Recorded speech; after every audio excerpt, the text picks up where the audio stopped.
السلام علیکم پائن اجمل جامی آفیشیل میں آپ کو خوش آمدید کہتے ہیں۔ آج بدھ ہے 13 مئی 2026، جب صبح کے ویلاگ میں آپ کو خوش آمدید کہتے ہیں۔ ایران کے اوپر جو امریکہ نے حملے کرنے کا پلان بنایا تھا وہ ٹل گیا ہے۔ وجہ کیا بنی؟ اور پھر ایران نے یورینیم کو 90% تک افزودہ کرنے کی دھمکی کیوں دی؟ رات گئے تہران کے گرد و نواح میں جو زلزلے آئے، کیا وہ محض ایک فطری عمل تھا یا ایران نے کسی بڑے اور کامیاب ہتھیار کا تجربہ کر لیا ہے؟ کہانی بڑی دلچسپ ہے سلسلے میں، اور یہ بھی خبر کہ یو اے نے کچھ 16 سے زائد افراد کو حزب اللہ کا نمائندہ قرار دیتے ہوئے ان کو دہشت گرد قرار دیا، اور پھر رائٹرز نے خبر دی کہ مارچ کے آخر میں سعودی عرب نے ایران پر حملے کیے۔ یہ خبریں اچانک کیوں چل رہی ہیں؟ نور خان ایئر بیس پہ ایرانی طیارے، یو اے کے اوپر ایرانین حملے ریسنٹلی جس کی ایران نے تردید کی، اب سعودی عرب کے حملے کی انکشاف کر رہا ہے رائٹرز۔ تو یہ بڑی دلچسپ کہانی ہے اس کے پیچھے، لیکن ظاہری سی بات ہم ایک عرصے سے اس جنگ کے اوپر نظر رکھے ہوئے ہیں، تازہ ترین خبریں اور تجزیہ پیش کرتے ہیں۔ آج صبح سویرے میں اس مدعے پر بات کرنے کی بجائے بات کرنے جا رہا ہوں محترمہ پنکی جی کی، انمول عرف پنکی، کوکین کوئن، جو کل دوپہر سے آج صبح تک اور آنے والے کئی دنوں تک یہ فلم کامیابی سے جاری رہے گی۔ اس کا پوسٹر لگ چکا ہے۔ سوچنے کا مقام یہ ہے کہ یہ جو ایک ڈرگ کارٹل کی سربراہ ہے، اس کے اوپر اتنی ہائپ کیوں بنی؟ یہاں پہ تو بڑے بڑے مگرمچھ بیٹھے ہوئے ہیں اس تالاب میں، تو اس کے پیچھے باریک واردات کیا ہے؟ کچھ لوگوں کا خیال ہے، ماہرین کا، کہ شاید اس کے پیچھے 28ویں ترمیم ہے۔ کچھ لوگوں کا خیال ہے کہ اس میں بڑے اہم ادارے نے کارروائی کرتے ہوئے ان کو گرفتار کیا اور پھر سندھ پولیس کے حوالے کیا۔ لیکن یہ اس بات کا تعین کوئی کیوں نہیں کر پا رہا کہ سر عام ایک عرصے سے سالہ سال سے اس نے ایک امپائر کھڑی کی، اور یہ پورے کراچی، لاہور، اسلام آباد، پورے پاکستان بھر میں اس کا ایک منظم نیٹ ورک، اور پھر جس انداز سے، جس شان بے نیازی سے محترمہ بلو ٹی شرٹ میں، ہاتھ میں پانی کی بوٹل، ماسک پہنے، گلاسز پہنے واک کر رہی ہیں مجسٹریٹ کی عدالت میں جانے کے لیے، پولیس اہلکار کہہ رہے ہیں میڈم ادھر سے تشریف لائیں، ادھر سے تشریف لائیں۔ بس ریڈ کارپٹ کی کمی تھی، جو میں نے کل شام بھی کہا تھا۔ تو یہ باریک واردات ہے کہ آپ سوچیں نا کہ میں جو سوال اٹھانے کی کوشش کر رہا ہوں کہ آخر اچانک جیسے ایک دفعہ ایان علی ماڈل گرل وہ نکلی، اور پھر سندھ کے وزیر داخلہ یہ کہیں کہ جناب میں آپ کو دعویٰ کرتا ہوں، وعدہ کرتا ہوں کہ یہ باہر نہیں آئے گی، اور پھر اچانک کراچی پولیس کہے کہ حضور ہم نے از خود کالی بھیڑوں کو صفایا شروع کر دیا ہے، منشیات فروشوں کے خلاف کریک ڈاؤن شروع کر دیا ہے۔ نہیں، اب میں آپ کو بتاتا ہوں یہ بندی ہے کیا۔ بہت محنت کی اس کے اوپر، تھوڑی بہت ہم نے بھی۔ دیکھیے جی، سب سے پہلا نقطہ یہ ہے کہ یہ پنکی، انمول المعروف پنکی، کوکین کی کوئن جو ہے، اس کے پاس ایک خفیہ نسخہ تھا جو اس نے حاصل کیا۔ یعنی کوئی 300 گرام اس کے پاس کوکو آ جاتی تھی، وائٹ پاؤڈر سنف کرنے والا، اس سے یہ بڑی شاندار 1 کلو گرام کوکین بنایا کرتی تھی۔ کیسے؟ آپ نے ایک سیزن دیکھا ہوگا امریکہ میں، جو اسٹیٹ ہے نیو میکسیکو، وہاں شوٹ ہوا، اس کا نام تھا بریکنگ بیڈ۔ تو بریکنگ بیڈ میں جو والٹر وائٹ تھا، کیمسٹری کا استاد، اس نے جو کاریگری کی، مجھے یہ پکا یقین ہے کہ اس پنکی نے وہ سیزن پورا دیکھا ہے اور اس کے اوپر بڑی تحقیق کی ہے کیمیائی طور پر۔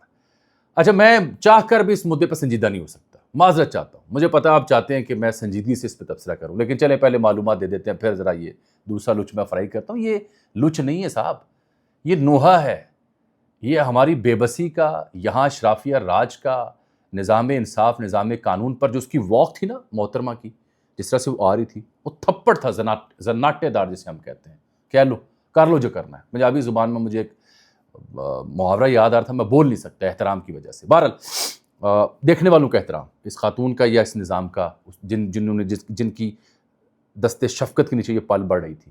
ایسا تھوڑی ہو سکتا ہے سالہ سال سے نیٹ ورک ہو، کسی کو کانوں کان خبر نہ ہو، پرچے بھی درج بھائیوں پہ، ہسبینڈ پہ، باقیوں پہ، لیکن کوئی چکر ہی نہیں ہے۔ بہرحال یہ 14 سال کی عمر میں گھر سے نکلی، قصور سے اس کا تعلق بتایا جاتا ہے۔ ماڈل بننے کی خواہش لے کر یہ خاتون گھر سے باہر نکلی، پھر یہ متعارف ہوئی پارٹی سرکل میں جہاں پارٹی ہوتی ہے، اور وہاں پھر اس نے بتایا جاتا ہے کہ ایک وکیل سے شادی کی، جو وہ وکیل جو تھا وہ ایک انٹرنیشنل جو کوکین ٹریفکنگ نیٹ ورک تھا اس کا حصہ تھا، بڑا سرگرم کارکن تھا۔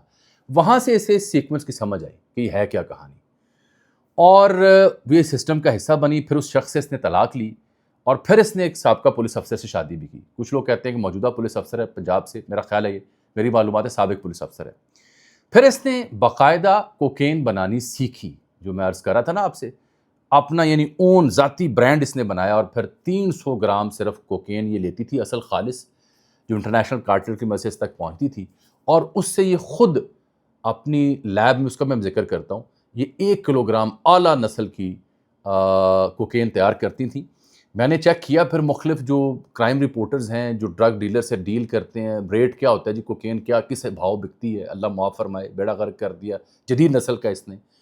وہ 14,000 15,000 کو 20,000 بتا رہا تھا, 25,000 بتا رہا تھا. لیکن محترمہ جو کوکین تیار کرتی تھیں اس کا نام رکھا ہوا تھا گولڈ کوکین, اور وہ کوئی 40,000 روپے کی 1 گرام. اب مجھے سمجھ نہیں آ رہی 1 گرام نال بندہ کیوں ہوئے گا. تو میں نے اس سلسلے میں کوئی نشے سے تعلق رکھنے والے جو ڈاکٹرز یا دیگر لوگوں سے رابطہ کیا کہ 1 گرام تو میں اتنا کو ہوئے گا, اس سے کیا ہوتا ہے. انہوں نے کہا جناب یہ جو کرتے ہیں ان سے پوچھیں, وہ اس کی 10-12 لائنیں بنتی ہوں گی, تو اس سے جو وہ کشید کرتے ہیں نشہ, وہ ان کے لیے بڑا ویلیویبل ہے. تو 40,000 روپے کا 1 گرام یہ بیچا کرتی تھی, جو کہ بڑی مہنگی. اچھا یہ بھی پتہ چلا کہ انہوں نے وائٹ وائن بنانی بھی سیکھی تھی, سفید جو وائن ہوتی ہے وہ بھی سیکھ رکھی تھی, اور ان کے ہاں جدید نسل کا پلانٹ بھی لگا ہوا تھا, لیبارٹری تھی, بالکل ویسے جیسے وہ والٹر وائٹ جو ہے بریکنگ بیڈ سیزن ہے امریکہ کا بڑا مشہور, ضرور دیکھیے گا, آپ کو سمجھ آئے گی ساری سائنس کی, تو اس نے بنا رکھا تھا. اچھا پھر یہ لاہور سے کراچی ٹرین کے ذریعے فیمل یہ ٹرانسفر کرتی تھی, فیمل کوریئرز جو تھے ان کے ذریعے. آگے سپلائی لائن کھڑی ہوتی تھی, مختلف رائڈرز, گاڑیاں, ایک کو دوسرے کا پتہ نہیں, دوسرے کو پہلے کا پتہ نہیں, ان کو رہائش کا گاڑی, سب نیٹ ورک کنیکٹڈ تھا, اور پھر ایسے دھندا پھیل جاتا تھا پوش علاقوں میں. اس کا جو انمول کا ایک ہوٹل بھی ہے بتایا جاتا ہے گلگت میں, اور اس کا بھائی ناصر, اس کی جو گرل فرینڈ ہے, وہ بھی سب آن بورڈ تھے. اس کے 2 بھائی کراچی پولیس نے, کچھ کراچی کے رپورٹرز بتاتے ہیں, گرفتار بھی کیے تھے, بعد میں شاید رہا بھی کر دیے گئے. اور کچھ لوگوں کی رائے یہ ہے کہ یہ جو پنکی ہے اس کو اصل میں آئی بی نے پنجاب سے کچھ عرصہ پہلے گرفتار کیا, اور چونکہ مطلوب وہاں تھی سندھ میں, تو وہاں سندھ پولیس کے حوالے کیا گیا. حالانکہ جو ایف آئی آر اس کی کہانی میں بتاتا ہوں آپ سے. اچھا اب یہ میں دیکھ رہا تھا جاوید عالم موڈو صاحب جو آئی جی سندھ ہیں, وہ کہتے ہیں 4 ماہ میں 80 سے 100 کروڑ کی منشیات ہم نے پکڑی ہے, اور کراچی میں منشیات فروشوں کے خلاف سخت کریک ڈاؤن کا فیصلہ کیا ہے. سندھ پولیس نے خود محکمہ پولیس کی صفائی کا فیصلہ کیا. یہ خبر نہیں دے رہا میں آپ کو, میں لطیفہ سنا رہا ہوں. کیسا لگا آپ کو لطیفہ؟ دلچسپ ہے نا, کیا کہنے.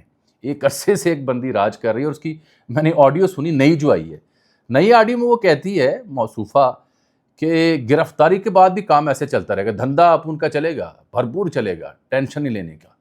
کیوں؟ اس نے کہا کہ اگر میرا پیغام, یہ جو آڈیو میں ریکارڈ کروا رہی ہوں گرفتاری سے پہلے, تو یہ جب دھندے والے لوگوں کو, نیٹ ورک کو, گروہ کو ملے, تو وہ سمجھ جائیں کہ میرے ساتھ کچھ ہو گیا, یا مجھے ختم کر دیا گیا, یا مجھے پکڑ لیا گیا. تو ایک مرد ہے ہمارے سسٹم کا حصہ, وہ پھر اس دھندے کو سنبھالے گا, اور نیا نمبر ایک چالو ہوگا, نیا نمبر آپ سب سے جڑ جائے گا. تو آپ نے بے فکر رہنا ہے, سپلائی چین متاثر نہیں ہونی چاہیے. چند ماہ بعد میرا پرانا نمبر بحال ہو جائے گا. آن لائن ڈرگ ڈیلر بھی تھیں یہ موصوفہ, آن لائن بھی کام کرتی تھیں. وہ اب پولیس اہلکار معطل, 3 دن میں رپورٹ, 15 دن میں رپورٹ, یہ سارا کچھ ہوتا رہتا ہے. آپ کو پتہ ہے پاکستان میں جب بھی ایسے واقعات ہوتے ہیں. لیکن میں وہ باریک گیم کے اوپر آؤں گا کہ ہائپ کیوں ہے, بڑے بڑے مگر مچھوں کیا یہ پنکی اچانک میڈیا کی زینت, اور ہر جگہ پنکی پنکی پنکی ہو رہا ہے, cocaine cocaine cocaine, as if کہ کوئی پہلی دفعہ بڑا کارنامہ ہوا ہے. اچھا یہ اس میں 2-4 چیزیں بڑی اہم ہیں. ایک تو یہ جو وہاں پہ ایف آئی آر بھی ہوئی گزری تھانے میں, متعدد مقدمات میں پہلے سے مطلوب تھی, یہ کراچی میں جو گزری تھانہ ہے. میرا سوال یہ بنتا ہے کہ اگر پہلے سے مطلوب تھی اور فرار تھی تو ادارے کہاں تھے؟ اگر ان کے بھائی پہ پرچے ہوئے تو ادارے کہاں تھے؟ کسی بڑی عاشر بات, دست شفقت کے بغیر یہ کیسے آپریٹ کر رہی تھی؟ اور وہ جو اہلکار انہیں رستہ دکھا رہے تھے, پلیز یہاں سے تشریف لائیں, وہ کس دباؤ اور کس وجہ سے مجبور تھے اس کو پروٹوکول دینے میں؟ اس کا تعین کون کرے گا؟ یہ اہم ترین سوال ہے, اگر آپ میری بات سمجھنے کی کوشش کریں. پھر اس کے بارے میں کہا جاتا ہے بائیو میٹرک سے بچنے کے لیے جو انگلیوں کے نشانات ہوتی ہیں, تیزاب سے اس نے جلا رکھے تھے. اتنی کاریگر اور جرائم پیشہ اس کا دماغ تھا. پہلی والی آڈیو بھی آپ سن چکے ہیں. اب یہ رہائشی ہے, رہائشی بتایا جاتا ہے وہاں کراچی میں اگر تھی تو رنچھوڑ لائن سے, حالانکہ اطلاع میری ہے کہ آئی بی سے, وہاں آئی بی نے گرفتار کیا یہاں لاہور سے, لیکن اگر کراچی رہتی تھی رنچھوڑ لائن سے. پرچہ وہ ایف آئی آر کا گھر کا پتہ بتایا جا رہا ہے کہ وہ بھی غلط ہے, کیونکہ گارڈن بلال آرکیڈ سے اسے گرفتار کیا گیا کراچی میں. فلیٹ پر کوئی اور گھرانہ رہتا تو وہ کہتے ہیں ہم پہ دباؤ ڈالا, بھائی ہمیں بدنام کیجیے, ہم تو تھے نہیں یہاں پہ. اس میں کیا پولیس نے فائدہ دینے کی کوشش کی مبینہ طور پر؟ یہ بھی دوسرا سوال اہم ہے.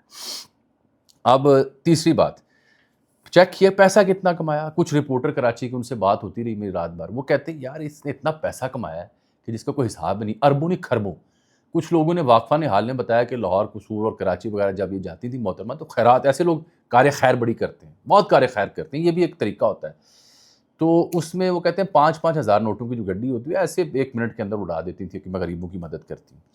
اور اس کے علاوہ انہوں نے جو دوسری باریک بات ان کے حوالے سے میں نے عرض کرنی ہے کہ ان سے اسلحہ بھی برآمد کرنے کی دعویٰ کیا پولیس نے. پہل تھوڑی سی اماؤنٹ جو ہے اس کو بیان کیا, بعد میں اب یہ اماؤنٹ دن بدن بڑھتی جا رہی ہے. اب آ جاتے ہیں اس مدعے جو آپ سننا چاہ رہے ہیں. یہ اچانک آپ نے دیکھا ہوگا چند روز پہلے شباشی صاحب بھی ملے زرداری صاحب سے ایوان صدر میں, پھر آج کل یعنی گزرے کل ایوان صدر میں ایک اور اہم اجلاس ہوا اور اس میں پیپلز پارٹی کی اہم قیادت موجود تھی. زرداری صاحب کے حوالے سے عجیب و غریب اطلاعات پہلے سے بھی آتی ہیں کہ صدارت سے ہٹایا جائے یا پیپلز پارٹی 28ویں ترمیم کی راہ میں رکاوٹ ہے. عجیب و غریب خبریں, حالانکہ میں نے اس کی اپنے ذرائع سے تردید بھی کی جو میرے پاس معلومات تھی کہ سسٹم یہی چل رہا ہے. 28ویں ترمیم کے اوپر بھی خبر ہے کہ شاید وہ بجٹ سیشن تک اسے روکنا چاہتے تاکہ کام لمبا ہو جائے. تو کچھ واقفان حال کی بجائے میں کہوں گا کچھ سوشل میڈیا کے جو تجزیہ نگار ہیں ان کا یہ ماننا ہے, وہ دور کی خبر لے کے آئے ہیں کہ اس کا امکان موجود ہے کہ یہ ایک کردار جو پنکی ہے یہ اس وقت اس لیے منظر عام پر لایا گیا ہو کہ اہم ترین لوگوں کو, اداروں کو معلوم ہے کہ اس کے پیچھے کس کا ہاتھ ہے, کون بڑے بڑے نام, ظاہری بات ہے اشارہ پیپلز پارٹی ان کی قیادت کی جانب ہے. تو پھر اس کے ذریعے وہ نام ابھی تک پبلک نہیں کیے جا رہے, تو یہ ایک ٹول کے طور پر استعمال کیا جا سکتا ہے کہ صاحب اگر 28ویں ترمیم میں اگر آپ نے بھرپور تعاون نہ کیا تو پھر یہ جو کٹا چٹا ہے یہ کھل جائے گا اور بات بڑی آگے تک چلی جائے گی, کام خراب ہو جائے گا. یہ ایک بڑی دور کی خبر کچھ ماہرین سوشل میڈیا لے کے آئے ہیں, وہ میں نے کہا آپ سے پیش کر دیتے ہیں کیونکہ ایسی معاملات میں بڑی دلچسپی ہوتی ہے لوگوں کی, اور لوگ سمجھتے ہیں واہ واہ واہ کمال کر دیے. لیکن میں اپنی تھیسس پہ قائم ہوں, بغیر سرپرستی کے, بغیر پروٹوکول کے, بغیر آشرواد کے. دیکھیں جو کوکین اور یہ ڈرگ سپلائی کر رہی ہے ہائی فائی پارٹیوں میں, ہائی فائی انٹرٹینمنٹ والے مقامات پہ, تو وہ ظاہری سی بات ہے اس کو کوئی پروٹیکشن ہوگی تو وہ کر رہی ہے نا. بگرنہ عام بندہ جا رہا ہو اسکوٹر پہ ہیلمٹ نہ پہنا ہو یا اس نے کوئی چلان کیا ہو, جس اور ریڈی والے کے ساتھ جو حال کرتے ہیں یہ عام بندے کے ساتھ, اور کسی کے ہاتھ سے کوئی سگریٹ نکل آئے بھرا ہوا اس کے ساتھ جو پولیس سلوک کرتی ہے, توبہ اللہ کی بنا, اور انہیں پتہ نہ ہو پولیس کو کہ کہاں کیا ہوتا ہے, سوال ہی نہیں پیدا ہوتا. تو یہ سب ان کی ناک کے نیچے ہوتا ہے. اصل میں تو آئی جی صاحب جو وعدہ کرتے ہیں کہ جناب ہم نے 4 ماہ میں 80 سے 100 کروڑ کی منشیات پکڑی ہے. 4 ماہ میں 80 سے 100 کروڑ کی اگر منشیات پکڑی ہے تو جو نہیں پکڑی اس کی مالیت کیا ہوگی, اس کی مد کیا ہوگی؟ یہ تو وہ ہوگی جو انڈیپینڈنٹ کوئی سرکل, انڈیپینڈنٹ کارٹلز آپ نے تئیں کر رہے ہوں گے جن کے پیچھے کوئی اپروچ نہیں ہوگی. جن کے پیچھے اپروچ ہے اس کی مالیت کیا ہوگی, یہ اندازہ کریں آپ. کھربوں روپے اس نے کمایا, کھربوں. چلیے آ جاتے ہیں, میں ذرا ایران کو بھی پوائنٹ اپ کر لوں کیونکہ موضوع رہ گیا, اس کے اوپر نظر رہے گی, اس پہ تفصیل سے بات ہوگی. میں نے عرض کی تھی نا کہ یہ جو کبھی ڈیڈ لاک, کبھی اسٹیل میٹ, کبھی حملہ کریں گے, کبھی وہ پروجیکٹ فریڈم شروع کریں گے, باقی اہداف کو ہٹ کریں گے, یہ سب کچھ تو اب ہو گیا لٹو. وجہ چلا گیا ٹرمپ وہاں پہ چین, 13 سے 15 مئی تک کا دورہ ہے اور کہہ رہا ہے کہ تفصیلی گفتگو وہاں پہ ہوگی. کبھی اس کی سٹیٹمنٹ تھی کہ ضرورت نہیں ہے چین کے ساتھ ایران پہ بات کرنے کی, کبھی کہہ رہا ہے تفصیلی بات ہوگی. لیکن کچھ کہانیاں شروع ہو گئی ہیں. اچھا یہ اس لیے میں کہہ رہا ہوں کہ اس کا دورہ وہاں سے شروع ہو گیا کیونکہ عباس عراقچی بھی جا رہے ہیں 14-15 کو بھارت برکس اجلاس میں. تو 2 اہم شخصیات, 2 ممالک اگر دوروں پر ہیں تو اس بیچ میں کچھ جنگ شروع ہونے کا امکان نہیں ہے. ہاں اس صورتحال سے فائدہ اٹھا رہا ہے اسرائیلی بھارتی نیکسس اس کو ایکسپلائٹ کرنے میں, اس کو ایکسپیڈائز کرنے میں. لیکن اس سے پہلے رات کے تہران میں زلزلہ آیا. یہ زلزلہ جو ہے کچھ 4.5 شدت کا تھا ریکٹر اسکیل کے اوپر, جس کو لوگ ریکٹر اسکیل پڑھتے ہیں. 10 کلومیٹر اس کی ڈیپتھ تھی, جس میں زیادہ گہرا نہیں تھا, تو نقصان ہونے کا خدشہ وہاں پہ ہے. اب کچھ لوگوں نے اس کو میں نے دیکھا کہ ایرانین میڈیا نے رپورٹ کی, انٹرنیشنل میڈیا میں, لیکن ایران میں زلزلہ جب بھی آتا ہے بڑی بدقسمتی کی بات ہے کہ اس کو 2 طرح سے دیکھا جاتا ہے. ایک تو یہ جی کہ تجربہ تو نہیں کر دیا ایران نے, کیونکہ جب بھی ایسے بڑا تجربہ ہوتا ہے جوہری یا دیگر تو ظاہر سی بات ہے ایک زلزلے کیفیت آتی ہے. تو میں نے چیک کیا جو ماہرین نے پیمائش رکھی ہوئی ہے اس کی شدت وہ ویری کر رہی تھی, لیکن رات بھر سوشل میڈیا پہ یہ گفتگو رہی کہ نہیں ایران نے تجربہ کر لیا. وجہ کیا تھی؟ وجہ یہ تھی کہ ایران نے کہا کہ اگر اسرائیل اور امریکہ نے حملہ کیا تو ہم یورینیم کی افزودگی 90% تک کر دیں گے. 90% تک اگر کر دیں گے تو پھر باقی کیا رہ گیا؟ اگر یہ صلاحیت ہے تو پھر تجربہ بھی ہے. اور پرسوں میں نے عرض کیا تھا کچھ صحافیوں کی رائے ہے کہ ایران کے پاس کچھ ایسی شے ہے جس کے ڈر سے امریکہ ابھی تک بڑا پنگا کرنے سے گریزاں تھا. خیر، اب دورے کی وجہ سے حملہ تو ٹل گیا. امریکہ کو 29 ارب ڈالر کا نقصان ہوا اس جنگ میں، جو کانگریس میں رپورٹ پیش کی گئی. اب میں آتا ہوں سازش کے اوپر. وہ کیا ہے؟ ایک تو امریکہ نے چین کو جو ایرانی تیل کی ترسیل میں مدد فراہم کرنے والی کمپنی ان پر پابندیوں کا اعلان کر دیا دورے سے پہلے. دوسری بات، آپ نے وہ سی بی ایس کی رپورٹ دیکھی نور خان ایئر بیس پہ ایرانی جہاز، وہ تو کل ہم نے انرتھ کر دیا کہ ہمیں فضول بکواس سٹوری ہے، کوئی اس میں دم نہیں ہے. لیکن لنڈسے گراہم جو سینیٹر ہیں کانگریس میں، وہ پوچھ رہے تھے ڈین کین سے اور دیگر سے کہ بھائی وہ سی بی ایس نے خبر چھاپی، وہاں طیارے کھڑے ہیں تو پاکستان پہ اعتماد نہیں کیا جا سکتا، کوئی اور سالس کی طرف دیکھیں. اچھا، پھر آگے بات کرتے ہیں. آگے سعودی عرب کے اوپر کہانی ڈال دی گئی کہ اس نے مارچ کے اینڈ پہ ایران پہ براہ راست حملے کیے تھے اور کسی کو کانو کان خبر نہیں ہوئی. ابھی چند روز پہلے یو اے کے اوپر 15-20 میزائل مارے گئے، کروز بھی، بیلسٹک بھی تھے اور ڈرون بھی، اور وہ بھی ایران پہ الزام عائد کیا گیا. تو اب یوں لگ رہا ہے کہ اب اس خاموشی کے بیچ میں یہ ان ممالک کے حوالے سے ایسی خبریں پیدا کی جا رہی ہیں، چاہے وہ ثالث پاکستان ہو یا یہ دو ممالک ہوں، کہ جی یہ نہیں بڑا کام خراب ہے اور یہ آمنے سامنے خود آڈا لگائیں. اگر امریکہ اسرائیل حملے نہیں کرے تو یہ آپس میں کشیدگی ایسی ہو جائے کہ ثالثی بھی رک گئی اور یہ کام بھی ہو جائے. تو یہ بڑی باریک فلم ہے جو جاری کر دی گئی ہے اور یہ انٹرنیشنل میڈیا اس میں اپنا حساب تب کر رہا ہے. مجھے اجازت دیجیے، آج کے لیے انشاءاللہ آپ سے ملاقات ہوگی اگلے ولاگ میں. تب تک کے لیے اللہ حافظ.